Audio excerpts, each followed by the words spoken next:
오늘의 주요 뉴스입니다. 내년부터 인공지능 기본법이 시행될 예정인 가운데 정부가 이를 뒷받침할 법제 마련을 논의했습니다. 각계 전문가들의 의견을 수렴해 예상되는 쟁점을 점검하고 국민이 신뢰할 수 있는 법제 마련에 속도를 낼 계획입니다. 긴 한가위 연휴 동안 아이들과 함께 체험할 수 있는 다양한 과학 행사가 열립니다. 전시와 체험을 통해 자연스럽게 일상생활 속 과학적 원리를 배울 수 있습니다. 일회용 생수병 속 미세 플라스틱이 인간의 면역 체계에 심각한 위협을 줄 수 있다는 해외 연구 결과가 나왔습니다. 연구팀은 일회용 생수병에 든 물을 주로 마시면 수돗물만 마시는 사람보다 미세 플라스틱을 연간 최대 9만 개 더 섭취한다고 밝혔습니다.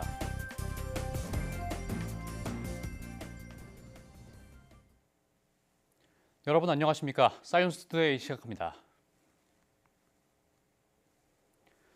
빠른 속도로 인공지능 기술이 발전하는 가운데 정부가 미래 법제 국제 포럼을 열고 AI 정책을 뒷받침할 법제 마련에 대해 논의했습니다. 각계 전문가들의 의견을 수렴해 AI 기본법 시행 과정에서 예상되는 쟁점을 점검하고 국민이 신뢰할 수 있는 법제 마련에 속도를 낼 계획입니다. 권석화 기자가 보도합니다. 인공지능 기술과 산업을 지원하고 이 과정에서 발생할 수 있는 부작용과 위험을 최소화하기 위해 지난해 12월 인공지능 기본법이 통과됐습니다. 내년 본격적인 시행을 앞두고 실제 집행 과정에서 예상되는 쟁점과 현안을 논의하기 위해 관계자들이 한자리에 모였습니다. 이 자리에서 정부는 대한민국 AI 비전과 기본법 준비 사항 등 구체적인 정책 방향을 소개하고 기술 개발을 위한 지원을 약속했습니다. AI 혁신 생태계 조성, 산업 공공 전 분야의 AI 대전환, 글로벌 AI 기본 사회를 통한 국제사회 기여라고 하는 3대 정책 축을 설정하고 구체적인 실행을 위한 AI 액션 플랜을 마련 중입니다. 국회도 AI 3대 강국 도약을 위해 정부와 정책적 협력과 법적 지원을 강화하겠다는 뜻을 밝혔습니다. 또 산업 발전, 기술 발전을 발목 잡진 않아야 되겠다라는 생각 속에서 그 기존의 국회와는 다른 좀 발빠른 대응을 저희가 하고 있는 결과다. 이번 포럼에는 해외 주요 관계자들도 참석해 다른 나라의 AI 관련 법제 동향과 대응 전략을 공유했습니다. 또 AI 산업 현장의 전문가들도 참석해 다양한 산업 분야에서의 AI 활용 사례와 법적 쟁점들에 대한 의견을 제시했습니다. 법제처는 정부의 법제총괄 조정기관으로서 급변하는 AI 환경에 대응하고 AI 시대를 전도하는 법제 모델을 마련하는 데 앞장서겠다고 강조했습니다. AI는 우리의 그 발전, 성장을 위한 가장 중요한 토대입니다. AI가 각 사회 각 분야에 뿌리내리고 또 성장하고 그것이 국민들의 삶에 증진시키는데 그 도움이 될 수 있도록 그런 AI 발전을 위한 그 법제 마련에 노력을 하고 있습니다.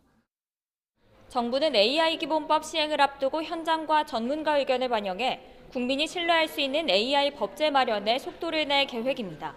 YTN 사이언스 권석화입니다. 이재명 대통령은 용산 대통령실에서 챗GPT 개발업체인 오픈AI의 샘 올트먼 최고 경영자와 이재용 삼성그룹 회장, 최태원 SK그룹 회장과 회동했습니다. 이 대통령은 이 자리에서 챗GPT 유료 구독자라고 먼저 인사를 건넸고 올트먼 대표는 유료 구독자가 제일 많은 나라가 한국이라고 하는데 감사하다고 화답했습니다. 이 대통령은 이어 인공지능 개발은 금속을 개발하는 것처럼 엄청난 효과를 가져온다고 언급했고 올트먼 CEO는 인공지능 분야에서 함께하게 돼 기쁘게 생각한다고 말했습니다. 김용범 정책실장은 브리핑에서 접견에 앞서 과학기술정보통신부와 오픈AI는 양해각서 MOU를 체결했는데 오픈AI가 우리 파트너 기업들과 전남과 포항에 대규모 AI 데이터 센터 구축을 추진하겠다고 밝혔다고 강조했습니다. 국가정보자원관리원 화재로 정부 행정 시스템에 공백이 생기면서 사이버 공격 우려도 커지고 있습니다. 국민 안전과 연관된 재난 대응 시스템 복구도 시급합니다. 윤태인 기자가 보도합니다. 국가정보자원관리원 화재를 계기로 정부 행정 시스템에 대한 사이버 공격이 기승을 부릴 수 있다는 우려가 나오고 있습니다. 화재로 보안 시스템이 훼손됐을 가능성 때문인데 행정안전부는 방화벽 등 보안 장비에는 이상이 없다며 복구 작업도 보안 장비를 가동한 상태로 진행하고 있다고 설명합니다. 하지만 안심할 수 없다는 지적입니다. 화재가 나기 전에도 미국의 한 보안 전문 매체에서 우리나라 정부 부처의 업무 전산망인 온나라 시스템 등 정부 시스템의 해킹 가능성을 거론한 상황. 여기에 행정망 마비로 인한 예상치 못한 보안 공백을 노린 해킹 시도도 얼마든지 가능하다는 겁니다. 이런 과정에서 해커들은 집중적으로 타깃을 삼아서 계속 공격을 많이 시도할 것이고, 국정원도 국가 사이버 위기 경보를 상향하고 모니터링을 강화한 가운데 전문가들 역시 각 부처에서 어느 때보다 보안을 철저히 한다고 경고합니다. 이런 재난으로부터 영향받을 수 있는 정보 시스템에 대해서는 보안 관제를 특별히 좀 강화할 필요성이 있겠다. 사건 사고 등 재난 대응 시스템 복구도 시급합니다. 고속도로 사고로 긴급 차량 출동 시 내비게이션 앱과 전광판 등의 상황을 전파하는 고속도로 119 긴급 출동 알림 서비스는 물론 대피소 안내 등 재난 상황 시 관련 정보를 제공하는 애플리케이션 안전디딤돌 등도 먹통이 됐기 때문입니다. 포털이라든가 이런 것들이 100% 신뢰할 수 있는 건 아니잖아요. 정부에서 제공하는 관련 서비스를 제때 받는 것이 필요하다고 봅니다. 또 일반 시민을 대상으로 정부나 금융기관을 사칭해 정상적인 서비스 이용에 필요하다며 가짜 앱을 유포하거나 악성 링크를 보내 개인정보를 탈취하는 경우도 생길 수 있어 주의가 필요합니다. YTN 윤태인입니다. 일회용 생수병 속 미세 플라스틱이 암과 불임 등 인간의 면역 체계에 심각한 위협을 줄 수 있다는 연구 결과가 나왔습니다. 캐나다 콩코디아대가 관련 연구를 분석한 결과 일회용 생수병에 든 물을 주로 마시면 수돗물만 마시는 사람보다 미세 플라스틱을 연간 최대 9만 개 더 섭취한다고 밝혔습니다. 연구팀은 햇빛과 고온, 반복적인 병뚜껑 개폐와 압착 등 환경 요인이 플라스틱 분해를 촉진해 나노 미세 플라스틱 방출량을 늘린다고 설명했습니다. 직경 1.5 마이크로미터 이하의 미세 플라스틱은 위장 점막을 통해 혈류로 흡수되고 100 나노미터 이하의 나노 플라스틱은 뇌와 태반 장벽까지 통과하는데 세포 내 침투 시 산화 스트레스와 염증, DNA 손상을 유발합니다. 긴 한가위 연휴 동안 가족과 함께 뜻깊은 시간을 보낼 계획을 하고 계실 텐데요. 과학관을 찾아 일상생활 속 과학적 원리를 쉽게 배우고 직접 체험해보는 건 어떨까요? 임는솔 기자가 보도합니다. 독고마리의 갈고리 모양을 활용해 이름표를 만들고 있습니다. 아이들은 찍찍이 이름표에 담긴 생활 속 과학 원리를 깨닫습니다. 벌집 바구니와 우박 모빌 만들기 등을 통해 자연 현상을 직접 체험해 보기도 합니다. 독고마리에 관련된 찍찍이를 만들었고 열쇠고리처럼 좀 달고 다니고 친구들한테 자랑도 하고 싶었습니다. 과학을 체험으로 바꿔서 해보니까 훨씬 이해도 잘 되고 재밌었던 것 같아요. 하늘에서 일어나는 다양한 기상현상의 원리를 이해할 수 있는 전시 공간도 마련됐습니다. 밀물과 썰물이 나타나는 이유, 벌집이 육각형인 이유에 대해서도 자연스럽게 배우게 됩니다. 국립과천과학관과 국립해양과학관 등이 공동으로 기획한 이번 행사는 일상 속 과학을 시민들에게 알리기 위해 마련됐습니다. 과학마블 탐구 여행은 여행 중 우리가 흔히 볼 수 있는 자연 현상들을 담은 체험 전시 형태입니다. 그래서 가족 단위로 이렇게 친근하게 캐릭터, 이런 컬러, 패턴 등을 활용을 해서 친근한 느낌의 그런 컨셉을 좀 연출을 하였고요. 전시 행사는 12월 14일까지 열리고 체험 행사는 오는 7일부터 9일까지 진행될 예정입니다. 일상 속 자연 현상을 체험할 수 있는 과학 여행을 통해 과학을 더 쉽게 이해할 수 있을 것으로 기대됩니다. YTN 사이언스 임늘솔입니다. 곳간에 수확한 햅쌀과 과일을 채우고 조상에게 감사를 전했던 추석 명절이 다가왔지만 치솟은 물가 부담에 여유를 찾기는 쉽지 않습니다.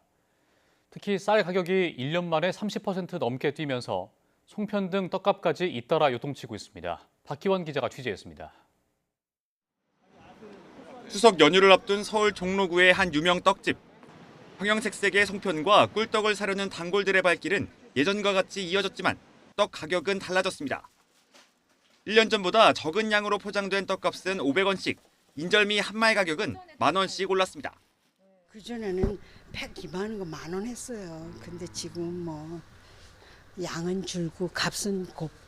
어쩔 수 없죠 뭐. 세상에 그렇게 다 모든 게 올랐는데.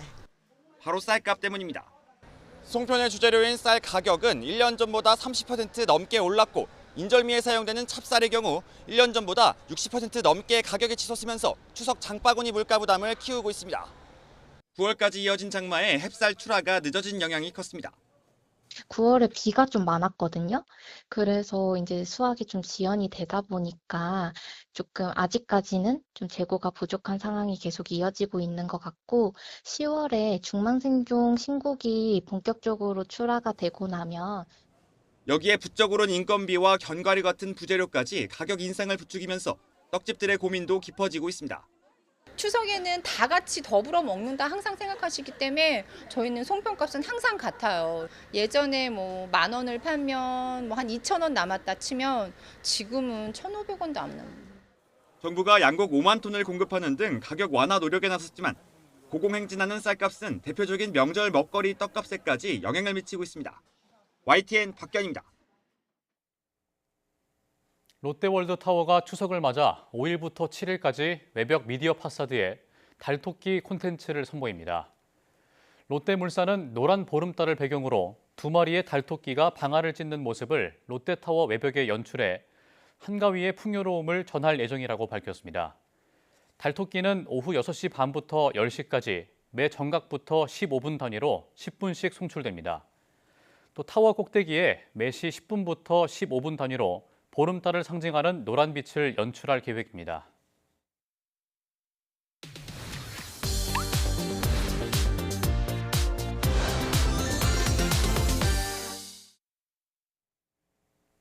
(10월 9일은) 한글날이죠.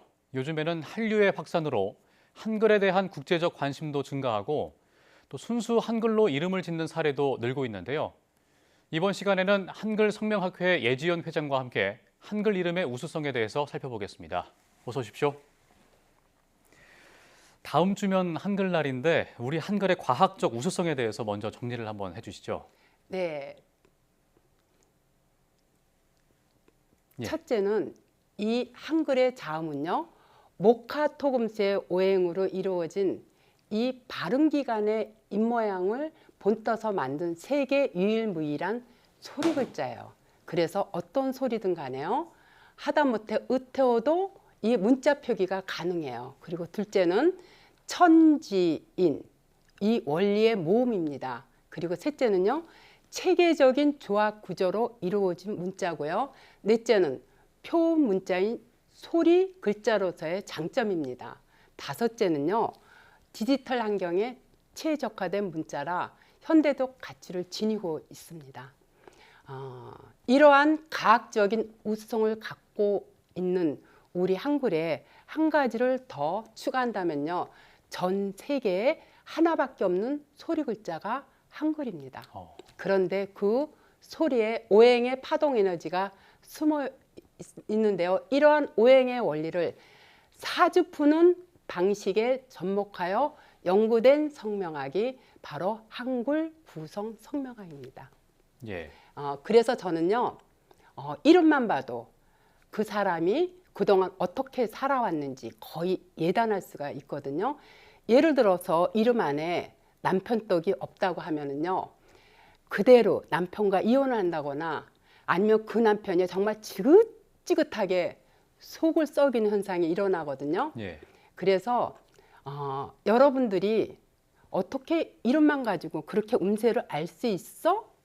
이렇게 의문점을 제기할 수 있어서요. 제가 해례본에 나와 있는 오행도표를요. 따로 준비를 했어요. 예. 지금 보이는 건가요? 네. 예. 자, 이 도표를 보시면은요. 아시겠지만 자음과 이 모음의 입안의 위치, 소리 분류라든가 신체 부위라든가 또 동서남북의 방위 등 있죠. 많은 정보가 담겨 있죠. 그렇기 때문에요. 사주를 분석하듯이 이름으로 그 사람의 운명이나 이 성격적인 특성까지 분석할 수 있는 매우 우수한 한글입니다. 그래서 저는요. 제가 이 한글 성명학자로서 이 세상에서 가장 존경하는 인물이 누구냐고 묻는다면요. 저는 주저하지 않고 우리 세종대왕이라고 말합니다. 그렇군요. 한글 성명학을 연구하고 계시잖아요. 근데 이게 용어가 다소 좀 낯설 수도 있는데 이게 한글 성명학이 어떤 것인지 한번 설명을 해주실 수 있나요? 네, 제가 한 40년 동안요. 동양 철학인 이 사주명리를 연구했는데요.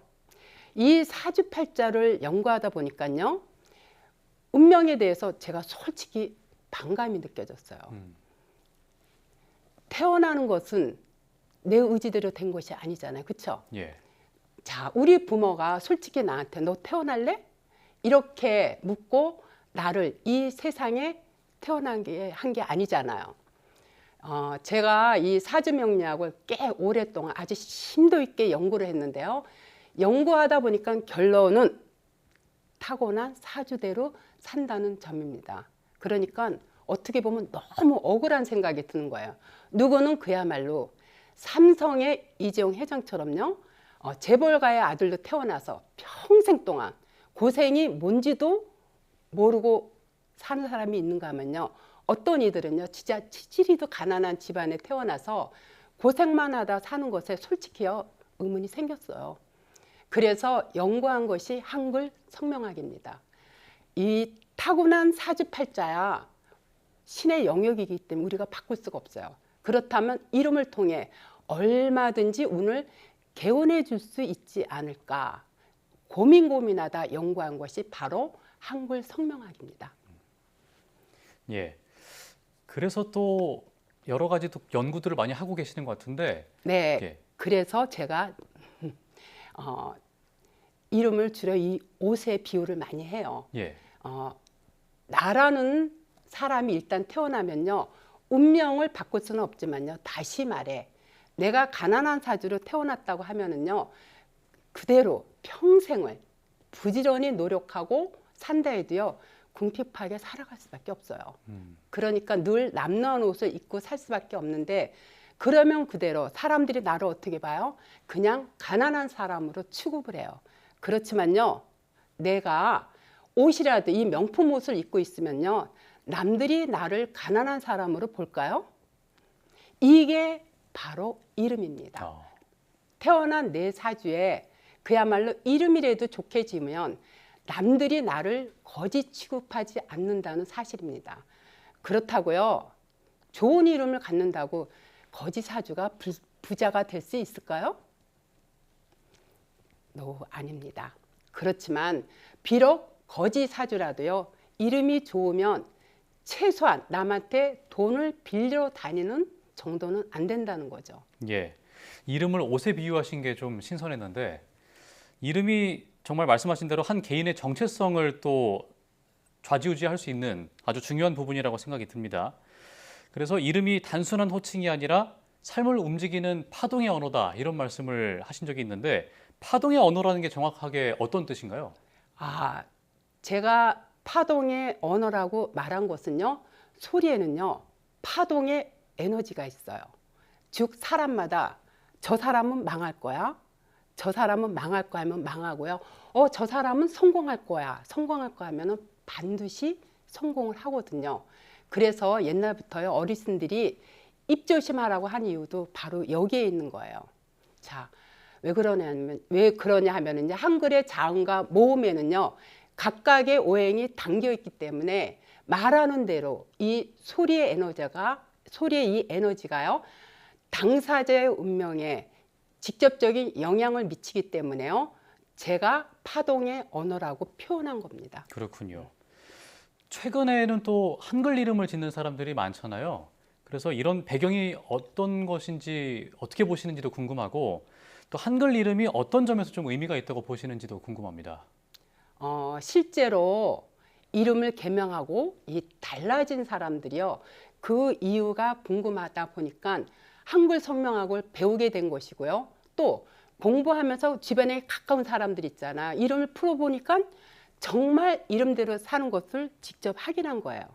그런 사람들이 입소문을 내서요. 한글 이름을 이렇게 선호하게 된 것이 아닌가. 저는 그렇게 생각해요. 예. 또 한글 이름이 어떤 점에서 의미가 있는지도 어떻게 보시는지 궁금합니다. 예, 제가 이 데몬 헌터스가요. 요즘 왜 세계적인 이슈가 돼서 엄청난 부를 이루고 있는지 한번 우리 영화 제목을 갖고 풀이해 볼까요? 예. 자, 2025년 을사년가요. 데몬 헌터스를 보면요. 그 이유를 알 수 있어요. 자, 저기 데몬 헌터스 저기 보시면은요. 440 수리하고 551 수리가 이렇게 나와 있죠. 자, 저기서의 440은요. 한글 성명학에서는요. 숨은 명예인 재능을 나타내고요. 551은 재물 운세로서 가장 강력한 에너지를 담고 있어요. 그 이유를 잠깐 설명한다면요. 한글 성명학에서는요. 중첩된 것은 흉한 작용으로 보는데 이러한 흉한 작용을 극해주면요. 도리어 이렇게 흥했던 기운이 좋은 에너지로 바뀝니다. 그래서 저기 보면 중첩된 재능, 사사를 학문형이 극하고 있죠. 이거는 숨은 명성, 즉 재능이 살아나고요. 또 중첩된 재물 5호가 1이 극하면요. 여기서도 재물이 살아나요. 그래서 재물의 논리에서는 551이 가장 좋은 수리 배합에 해당이 돼요. 그런데다가요. 입소문에 해당하는 명성 7, 8이요. 학문인 구공으로 직결되어 있는 데다 지지에 이러한 구공이 다시 또 사람몰이를 하는 인리에 직결되어 있기에 많은 사람들이 이 영화에 몰리는 겁니다. 또 그 이유가요. 제목에서 예고하듯이 지금 이 영화로 인해서 세계인들이요. 우리나라 고전 문화에 관심을 갖고 있어요. 헌터에 보면요. 예. 자, 천간에 명성을 나타내는 7, 8이 조상이나 부모를 나타내는 구공을 생해주고 있고요. 이 지지의 구공이 사람몰이를 하는 인리를 생해주고 있어서요. 이와 같이 영화 제목에서 충분히 엿볼 수 있는 겁니다. 이걸 근데 잘 알아야 돼요. 왜냐하면 데몬 헌터스가 영화 제목이라 제가 이렇게 풀이하는 것이죠. 만약 데몬 헌터스가 사람 이름이라고 한다면은요, 이런 이름은요 한때 명성으로 인해서 많은 돈은 거머쥘 수 있지만요, 중첩된 인리에 의해서 결국에는 재물이 다 나가기 때문에 평생 불러주는 이름에는요 적합하지가 않아요. 아, 그렇군요. 그러나 이 영화처럼 한 시대를 풍미해가지고요 이슈가 되는 이 영화 제목으로서는요 그야말로 맞춤형 제목이라고 할 수가 있어요. 그렇군요. 요즘 또 궁금한 게 인공지능 AI가 또 화두잖아요. 이 AI를 접목한 프로그램을 또 개발하셨다고 하는데 이것도 어떤 내용인가요? 제가 지난 30년간 성명학을 연구해 왔어요. 근데 이 타고난 사주를 보완할 수 있는 이 한글 성명학을 어떻게 하면 널리 보급할까 고심하다가요. 세종대왕의 한글 철학을 바탕으로 이름에 담긴 과학적 원리와 이 심리적 데이터를 분석하면요. 사람들이 한글 성명학을 단순한 미신으로 취급하지 않겠다는 생각이 들었어요. 예. 그래서 이 프로그램을 개발하게 되었는데요. 이번 프로그램을 개발할 수 있었던 것도요. 어떻게 보면 이름 속에 반복되는 패턴이 있다는 걸 확인했기 때문이고요. 또한 이를 AI로 분석하면 과학적으로 재형 가능하다고 판단이 되었어요. 왜냐하면 이 AI가 문자를 코드로 인식하듯이요. 한글 이름도 코드화하여 알고리즘으로 이 분석을 하면요. 이름 속에 담긴 MBTI의 심리 유형이라든가 전반적인 인생 흐름을 정확하게 알 수 있기 때문입니다. 이제 이 성명하고는요, 단순한 직관이 아니라 이와 같이 데이터를 기반으로 한 예측 과학으로서 한 단계 발전시킨 거라고 할 수가 있겠죠. 네, 알겠습니다. 지금까지 한글성명학회 예지연 회장과 함께했습니다. 오늘 말씀 고맙습니다.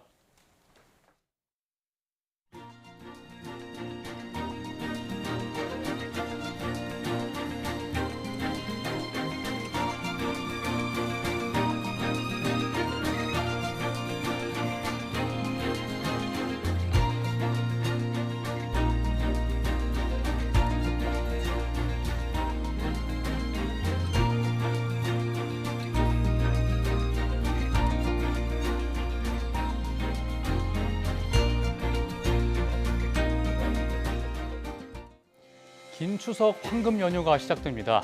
고향을 방문하거나 가족 여행을 떠나면서 차량 이동이 많아지는 만큼 교통 안전에 유의하시기 바라고요. 소중한 분들과 마음을 나누며 풍성한 한가위 보내시길 바랍니다. 뉴스 마칩니다. 고맙습니다.